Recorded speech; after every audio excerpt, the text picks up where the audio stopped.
What's up, everyone? Alright, so I wanted to get this video out earlier, but today we're going to be feeding into the Olympics momentum and do a little ranking of the U.S. men's Olympic basketball team. Easily the deepest squad in the Olympics, this team, just like every year, is loaded with talent.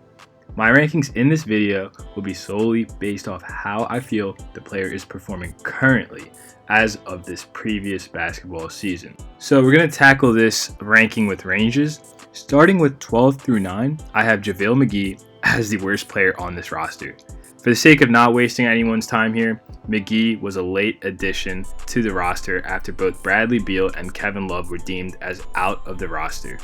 The choice to bring McGee onto the roster was more so indicative of the lack of US big man talent rather than McGee's actual skill.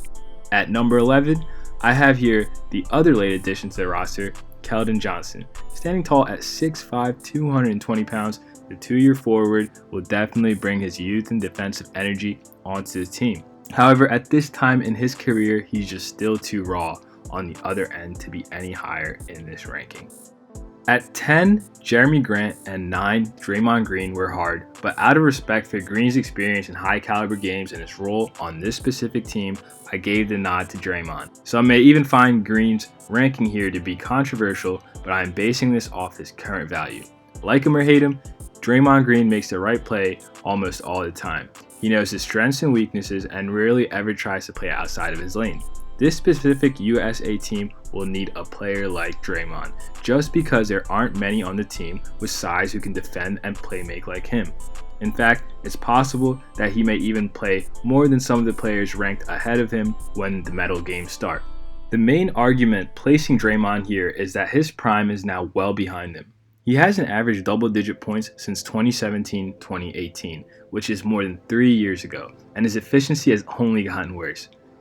His assist numbers have somewhat remained stagnant, but even his turnovers are slowly climbing up as well.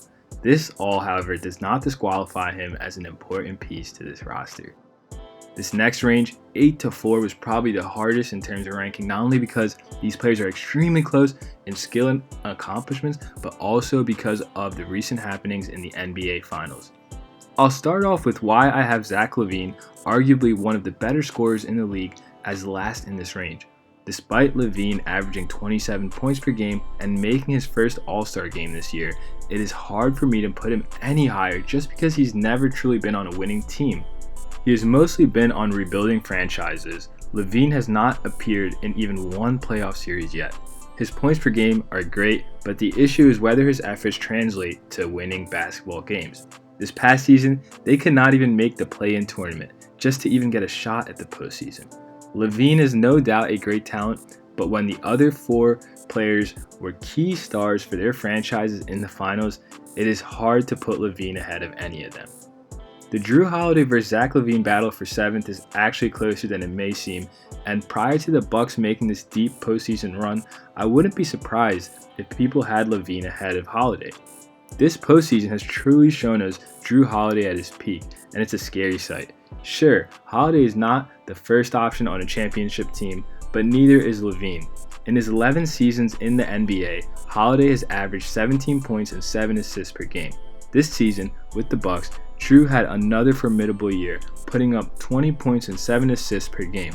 This all while helping lead the Bucks to their first NBA Finals berth in a long time. Holiday is definitely above average at offense, but unlike LaVine, offense is just half of what he brings to the table. Since 2017, Holiday has made 3 consecutive All-NBA defensive teams, 2 being first team and 1 being second team.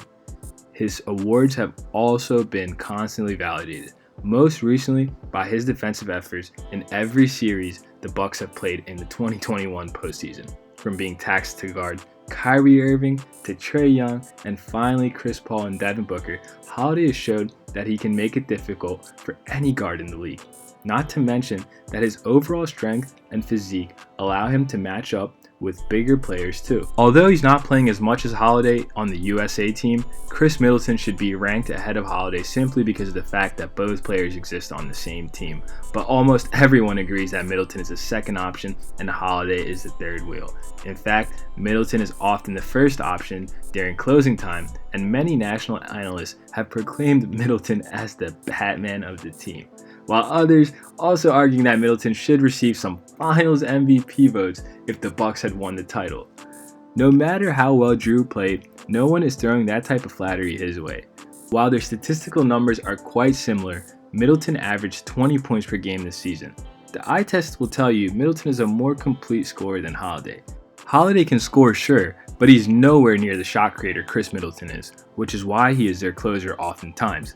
Also, let's not forget that Middleton isn't a shabby defender himself, and he's been tasked with some of the toughest jobs as well. When they played the Nets, Middleton was there helping guard Kevin Durant.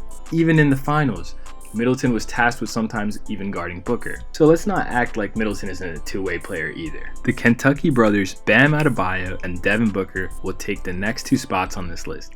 I have Bam listed as the 5th best player on this roster and Booker right before him at 4. Bam is as versatile as big men come. He might not be a three-point scorer like a lot of bigs in today's league, but he makes up for that in a plethora of ways. His initial success in the league came through hustle plays on the defensive end. Whether it was his ability to guard multiple positions or his tenacity for rebounding the ball, Adebayo quickly made the Miami Heat franchise fall in love with their first-round draft pick. However, he's no longer just a defensive player, as his offensive skills have also grown right before our eyes this season.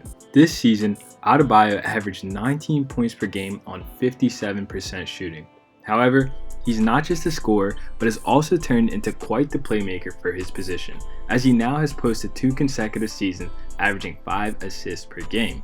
Watching a lot of Miami Heat games, I recall one of the team's favorite plays involving a high-action two-man play between Adebayo and shooter Duncan Robinson. Clearly, head coach Erik Spoelstra trusted his big man to make the right decision as he let him sometimes initiate the offense. Now, right before Bam, I have Booker, and if anything, his performance this postseason should do nothing but strengthen this argument.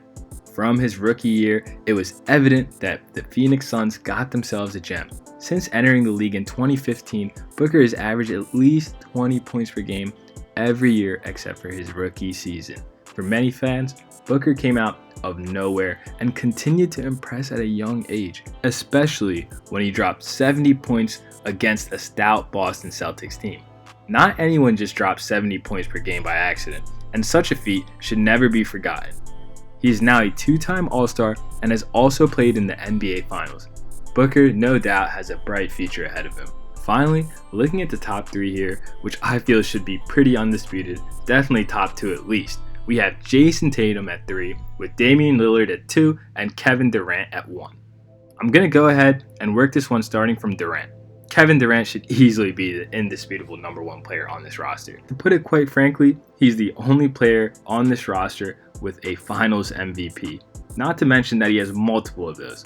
He's also had more All-NBA teams, All-Star teams, MVPs, and scoring titles than anyone else on this roster. Off a torn Achilles, Kevin Durant managed to average 27 points on 54% shooting while also grabbing about 7 boards and dishing out 6 assists per game. He also had some amazing playoff performances, most notably a Game 5 where he posted 49 points, 17 rebounds, and 10 assists, and a Game 7 where he posted 48 points, both against the Bucks. Any way you put it, KD is the best player on this roster, and it seems like he won't be slowing down anytime soon. Damian Lillard will finish second right here, behind KD, and in front of Jayson Tatum. Jayson Tatum being third on this roster is actually high praise for not just how good he is right now, but how good he could be in the future. Cue the jokes about Tatum being young forever, but it's true, he's only 19.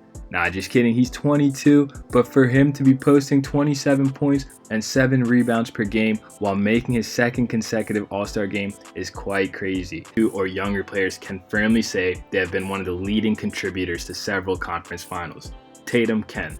Sure, he lost them both, but once again he's 22.